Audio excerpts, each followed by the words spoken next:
Demək, sağlığında, yaşadığı dövrdə insanların qeydinə qalan, qayğısını çəkən, kasıblara, yoxsullara, kimsəsizlərə əl uzadan, köməklik göstərən, istedadlı Azərbaycan gənclərini oxudan, maarifləndirən, onlara təsir edən,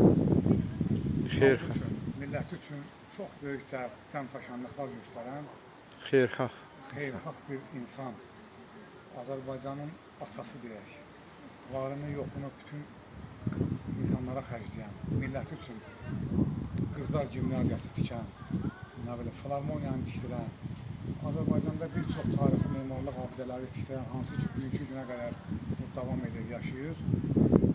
Milyonçu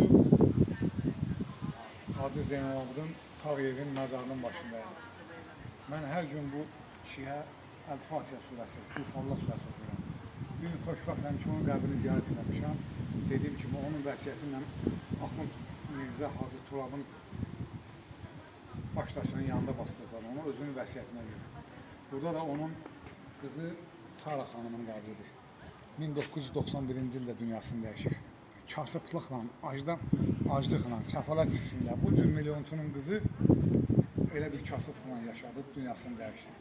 Allah burada yatanların hamısına qəni-qəni rəhmət eləsin. Bu Mərdəkanda Pir Həsən türbəsidir. Və eyni zamanda kim bu videonu görürsə də xahiş edilən bir Hacı Zeynalabdin Tağıyevə, Hacı Axund Turaba, onun qızına, eləcə də onun əmlatına bir Əl-Fatihə Tufanlar surəsi. Sağ olasınız, var olasınız.